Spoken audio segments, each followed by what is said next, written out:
I followed my fiancé on his business trip and filmed what I saw. Hook, he said he was flying out for work. But something felt off, so I followed him. Asterisk, I always thought I knew. Oliver. Kind. Brilliant. A little too smooth for his own good, but nine. My fiancé. My future husband. We were supposed to get married in 2 months. White dress. Garden ceremony. String lights and promises. It was all planned. Until he said he had to leave. For a last-minute business trip. I should have brushed it off. He was always flying. Meetings, clients, investor dinners. But something in his tone, that fake calm voice he used when he was lying, I hadn't heard it in months, but I recognized it, like muscle memory. He said he'd be gone for 3 days. Just 3. But he was cagey about the location. Somewhere in Vancouver, he said, wouldn't tell me the hotel. Didn't even let me drop him at the airport. That's when I knew he wasn't going for work, and I had a decision to make. Trust him, or follow him. Chose the second. It wasn't hard. He forgot that I set up the travel rewards account. Every flight, every hotel, booked under his name. I got the email. The trip wasn't to Vancouver. It was to Portland. Not even close. And the hotel? 1 queen bed. 2 guests. I stared at the screen for 5 full minutes. Then packed a bag. And booked a seat on the same flight. I didn't tell anyone, not my mom, not my sister, not even my best friend Lila, because if I was wrong, if he was telling the truth, I'd destroy everything for nothing. But if I was right, I needed proof. So I brought my camera. When I landed, I waited by the arrival gate. He didn't see me. He was too busy texting. Smiling. Looking for someone. I stayed far behind, watched him walk through the crowd. Then she appeared. A woman, tall, glossy hair, red coat. She didn't hesitate, just threw her arms around him. Eddie hugged her back, kissed her cheek, like it was normal, like I didn't exist. I pulled out my phone. And started recording. I didn't cry. Didn't move. Just followed. Quiet. Focused. They got into a rental car. I grabbed the cab, told the driver to stay close, but not too close. It felt like a movie. But it was real. My fiancé, the man I loved, driving through a city he said he wasn't in, with a woman he never told me about. They pulled up to the hotel. Checked in. Held hands. I got it all. The check-in desk. The elevator. The room number on the screen. I got a room on the same floor. Directly across from theirs. Then I waited. Heart pounding. Head spinning. And filmed when the door opened. When they walked in. And later when only she left. Alone. Lipstick smeared.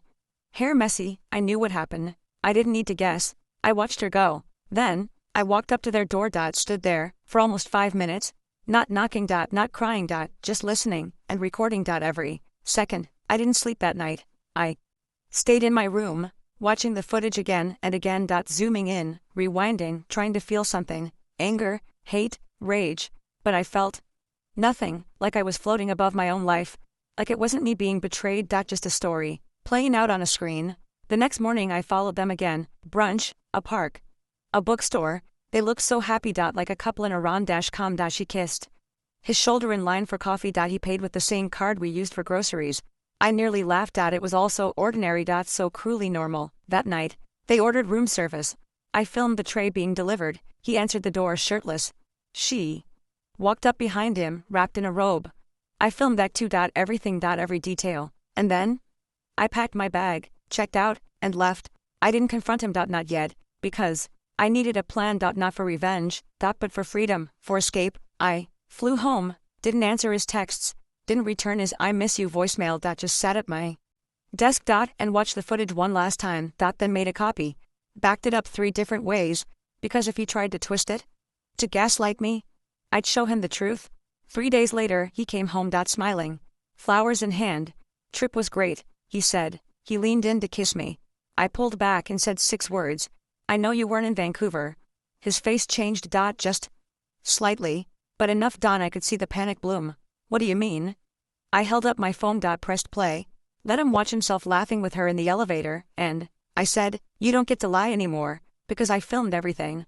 Asterisk. Oliver froze, his hand still in the air, holding the flowers. He didn't blink, didn't breathe, just stared at the video playing on my phone. The elevator. The hotel room.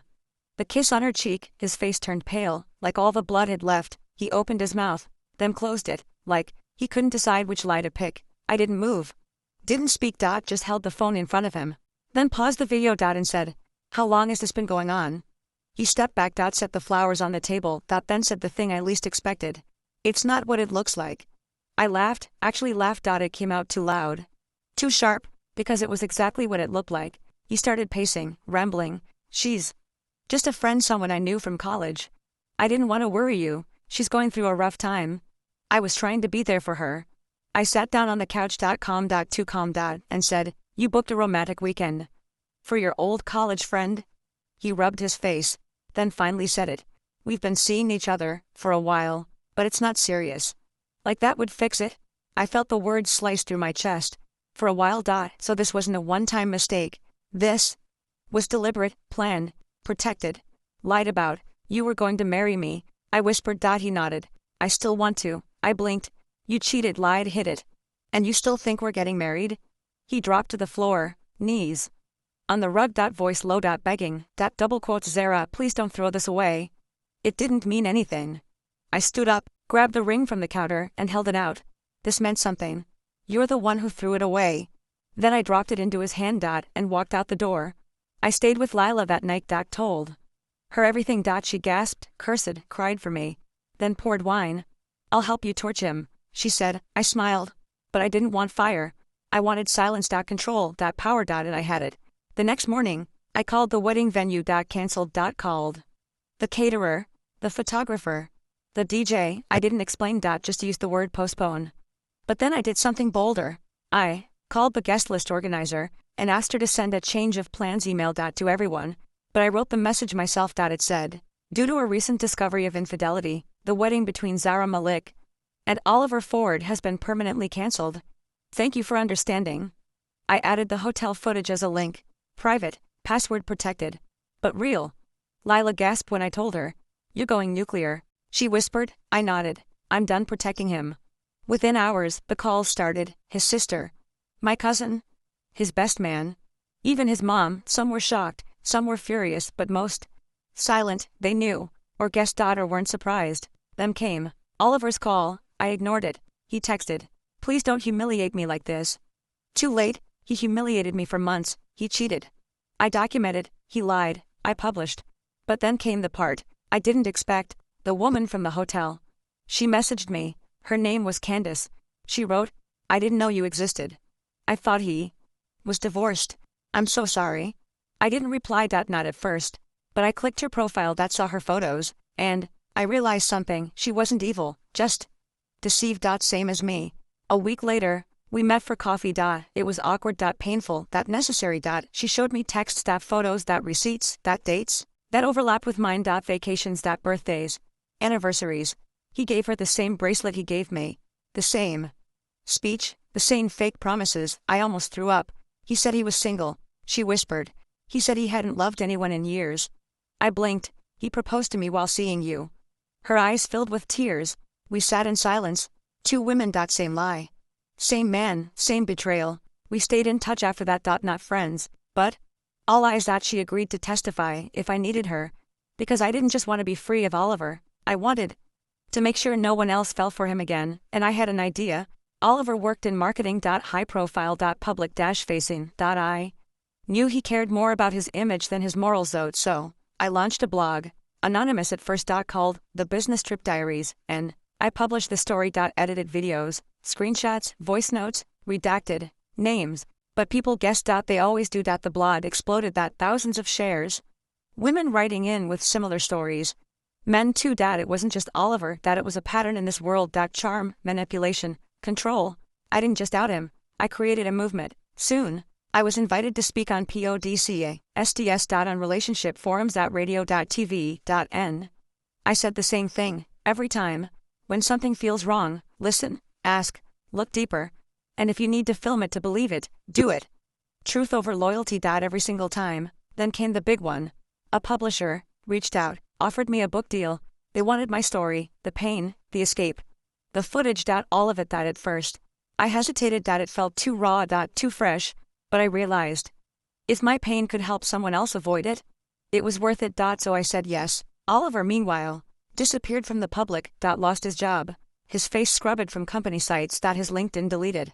Last I heard, he moved to another state. Started over. Good for him. I hope he's different now. But me? I'm not waiting to find out. I'm already gone. People call me bitter. Petty. Dramatic. But I'm none of those things. I'm awake. Now? So are thousands of others. Because of my story. Because I followed him. Because I filmed. Candace eventually thanked me. Not just for the truth, but for giving her freedom. In one night, she said something I'll never forget. He lied with confidence. But you told the truth with evidence. And that changed everything. The footage sits in a folder on my laptop. I don't open it anymore. I don't need to. I know what I saw. I know who I am now, and I'll never doubt myself again. Asterisk. They say healing isn't a straight line. They're right. Some mornings I felt powerful. Other days, I couldn't get out of bed. There were nights I'd dream he was next to me again. Then I'd wake up. And remember the red coat. The hotel door. The fake business trip. It still stung, but it didn't break me. Because I wasn't that woman anymore. I was becoming something else. Someone new. The book was picked up fast. My story, our story, was everywhere. Talk shows, panels, online forums. People started calling me brave, strong, relatable. But the truth? I was just angry and done being quiet. One email caught me off guard. A woman named Jenna. She wrote, I was engaged to Oliver 10 years ago. I think we were overlapping. I stared at the screen and realized he didn't just lie to me. Or Candace. He'd been doing this for a decade, over and over. I felt cold, not surprised anymore, just sick. We met up. Jenna was warm, funny, and still healing. She said he ghosted her just before the wedding. No explanation. No closure. Now she had it. We laughed, weirdly enough. Over wine and shared trauma. He didn't just cheat, she said. He recycled the same script. She was right. Same compliments, same ring box, same business trips. He was a machine, and I broke it. 6 months later, the book came out, titled Proof of Love, What I Filmed and What It Cost Me. It hit bestseller lists within a week. I started getting speaking offers, not just for podcasts, but actual conferences, workplaces, colleges, even a law firm.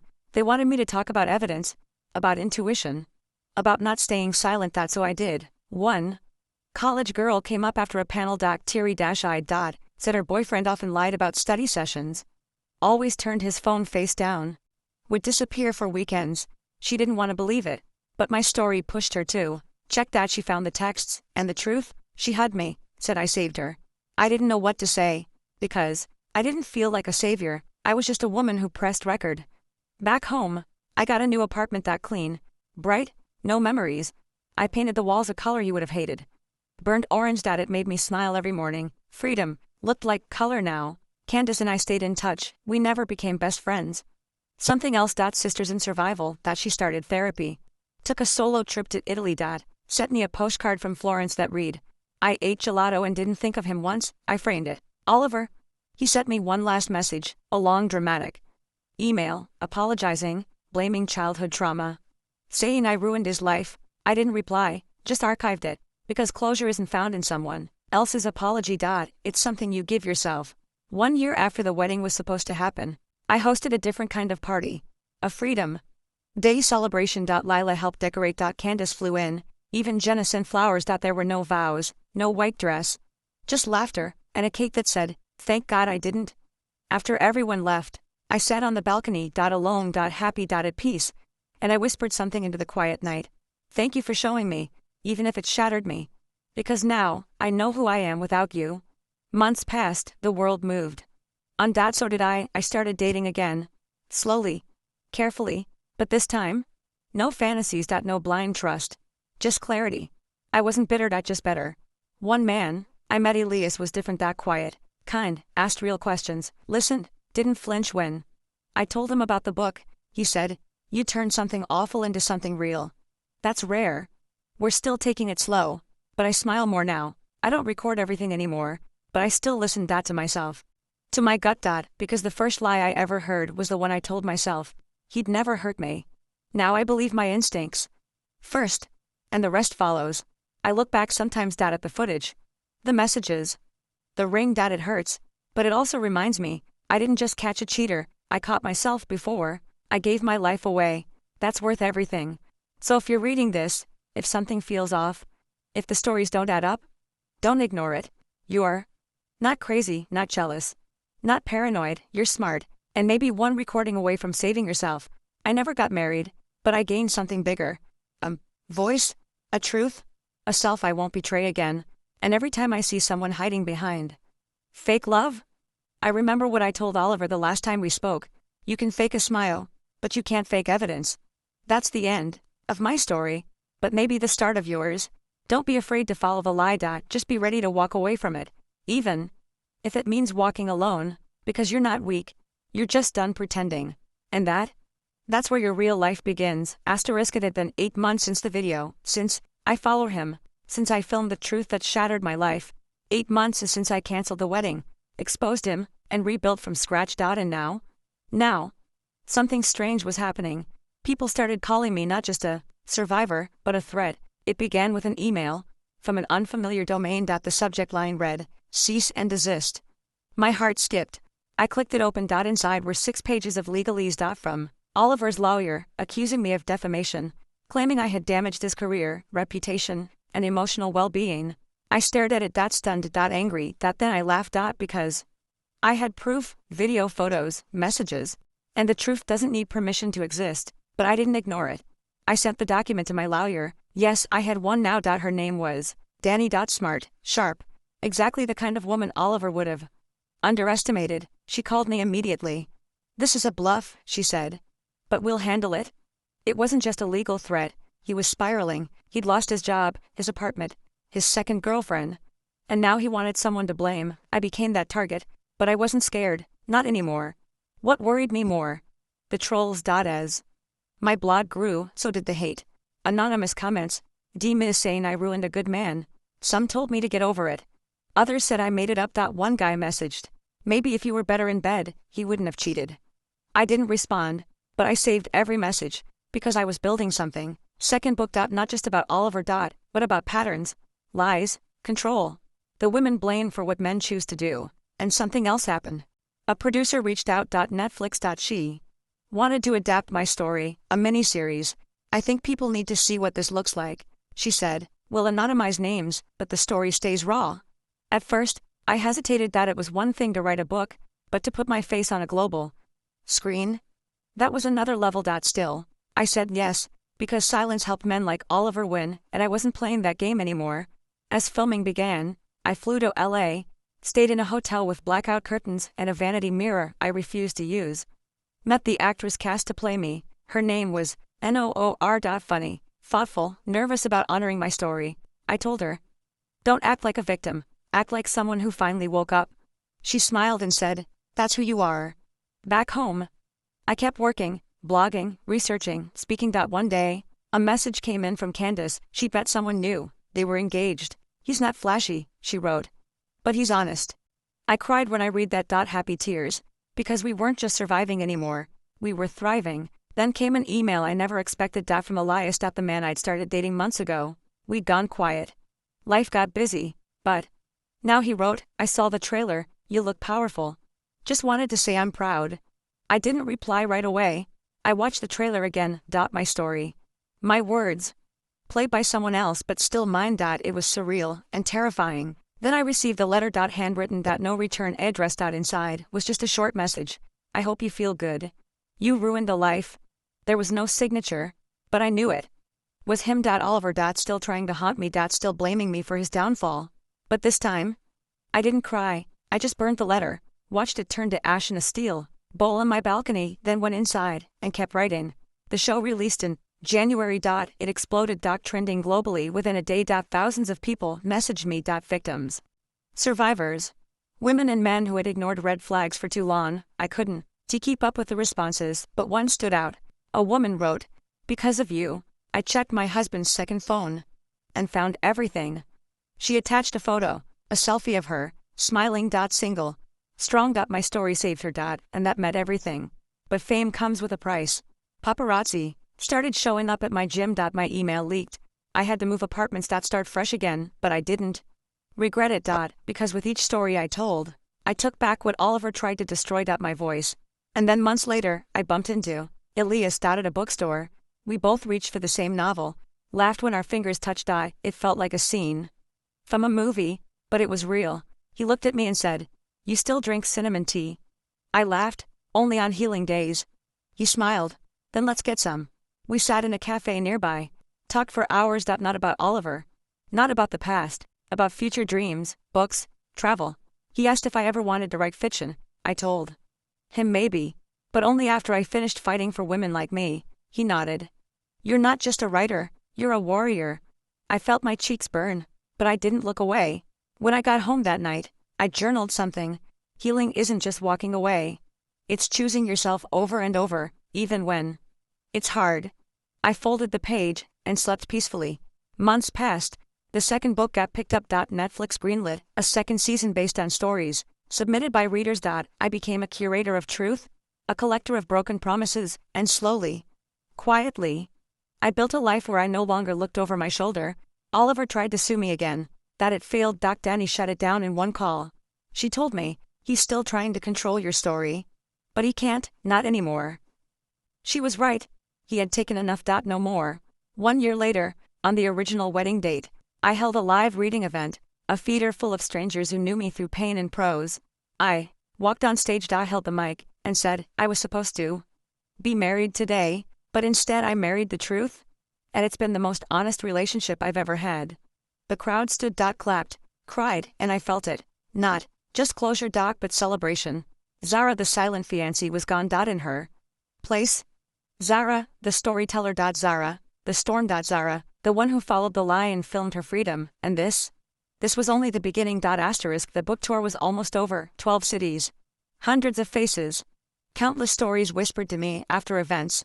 But it was the last stop that changed everything. New York City, where it all started, where I first kissed Oliver, where I first believed his lies. Now I was back. Not as his fiancée, but as someone who destroyed his mask. The signing was held at a historic bookstore in Brooklyn. Packed wall to wall. People lined up, holding copies of Proof of Love. Some had tears in their eyes. One woman clutched my hand and said, he gaslit me for 7 years. I never had the courage to leave. Until you. That sentence alone made everything worth it. After the event, I stayed behind to thank the staff. As I packed my bag, a man approached me quietly. He wore a dark coat, a baseball cap low over his eyes. For a second my stomach twisted. But then I saw his face. It was Elias. We hadn't spoken since the cinnamon tea moment. Life got busy. We drifted. But now here he was, holding a folded piece of paper. I wrote you something, he said. I opened it. Just 6 words. If you're ready, I still am. My heart skipped. I looked at him. He wasn't pressuring me. Just waiting. Gently. Patiently. And for the first time in a long time, I was ready. We got dinner. Not a date, just dinner between 2 people who knew what broken felt like, and what healing required. We laughed. Talked about everything except Oliver. That alone felt like freedom. Back home, I received a message from Netflix. The show had been nominated for a Peabody Award.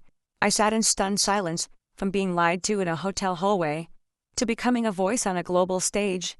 It felt surreal and terrifying, but mostly beautiful. Then, a twist I didn't see coming. A DM from a username I didn't recognize. But the message, it shook me. You don't know me, but I know Oliver, and I have something you should see. Attached was a photo. Oliver. Sitting across from a woman and a child. In a park. The caption read, "This isn't what you think." I forwarded it to Dani, my lawyer. She tracked the account. Legit. A real woman, not a troll. Not a setup. She asked to meet. So I did. In a public cafe. Middle of the day. My hands were sweaty as she walked in. Mid-30s, quiet eyes, tense energy. She introduced herself as Marie. And said 5 words I'll never forget. I have Oliver's son. My breath caught. She pulled out her phone, showed me a picture. The boy, 6, maybe 7. He had Oliver's eyes, but Marie looked heartbroken. He doesn't know. Oliver barely visits. But your story gave me the strength to come forward. I didn't know what to say. She wasn't asking for help. She wasn't blaming me. She just wanted someone else who understood, and I did, too well. Later, that night, I sat in bed staring at the ceiling. Everything spun in my head. Oliver had a child. And yet he was planning a life with me while this kid waited for scraps of attention. He wasn't just a cheater, he was a coward. Selfish shadow of a man, and I thanked the universe again for the camera in my bed that day. Because if I hadn't followed him, I might have married this man and never known who he really was. The next morning, I got a call from Jenna. Remember her? Oliver's ex from a decade ago. We kept in touch, she said. Have you seen the new subreddit? I opened Reddit. Checked his name. And froze.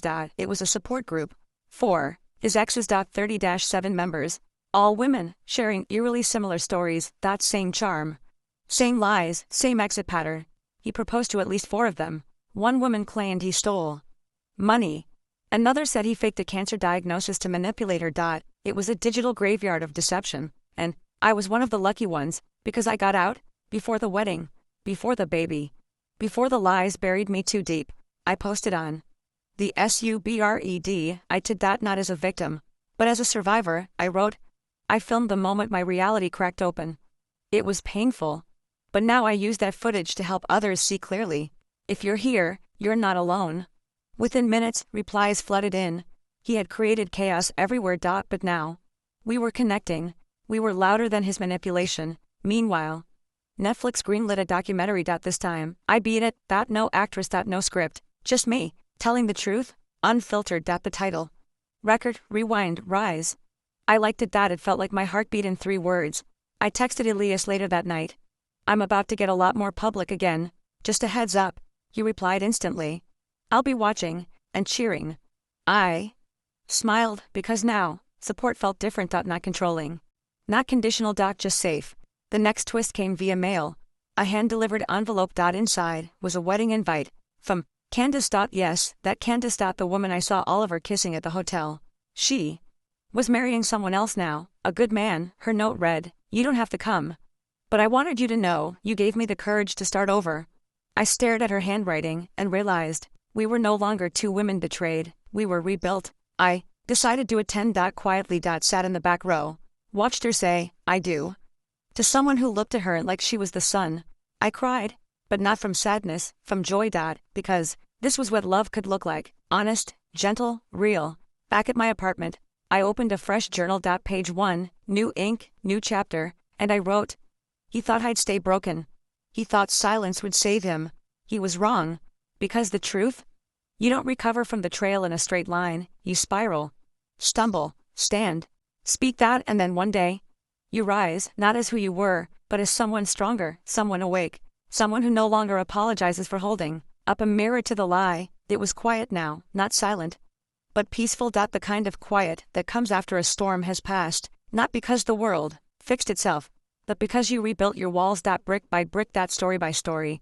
I had moved to a new apartment, smaller, cozy, mine. I decorated the walls with old film photographs I took in college, a reminder of who I was before him, before the video, before it all. The documentary premiered online. Within 24 hours, it hit 5 million views. The feedback poured in like a flood. Some said, thank you for making me feel seen. Others wrote, I left in today, I saw myself in your story. But one message stood out, from his mother, Oliver's mom. I hesitated before opening it, but curiosity won. Her message read, Zara, I always suspected. But you proved it. I'm sorry you had to. He wasn't raised that way. That last sentence stung. Because it always starts somewhere, but at least she didn't deny it. At least she saw. Weeks passed, the world moved on, but something strange happened. I stopped checking my inbox every hour. Stopped waiting for new messages. I let myself breathe, and laugh, and feel joy without guilt. Elias and I stayed in touch. We weren't rushing into anything. But he was there, like a soft echo. Gentle place to land. He called one night. Said, are you free tomorrow? I smiled. Depends. What's the plan? I want to take you somewhere. No cameras, no interviews, just sky and silence. I said yes. He picked me up early. We drove out of the city, winding roads. Trees shifting into autumn. We didn't talk much. Just music, and sunlight, and something calm blooming between us. He brought me to a lake, still water, golden leaves floating on the surface. We sat at the edge, shoes off. Just breathing. He looked at me and said, you don't owe anyone anything anymore, not even me. And that was the most romantic thing I'd heard in years. I reached for his hand. Held it, not as a promise, but as a choice, a simple, quiet choice to feel something good. After so much bad. That night, back home, I got one final message from a burner email. The name, not deny it 92. My heart tightened. The message said, they believe you now. But I know who you really are. You always had a dark side. You're not a hero. I closed the laptop. And smiled, not from fear, but from clarity, because even now he still thought I needed to defend myself. He didn't realize I didn't care what he believed. Not anymore. The next morning, I went to a bookstore, signed a few copies of my book anonymously, wrote inside the cover, "The story is yours now, tell it loud." Then I walked out, took a deep breath of cold air, and smiled, because the truth? I followed him once, and it led me back to myself.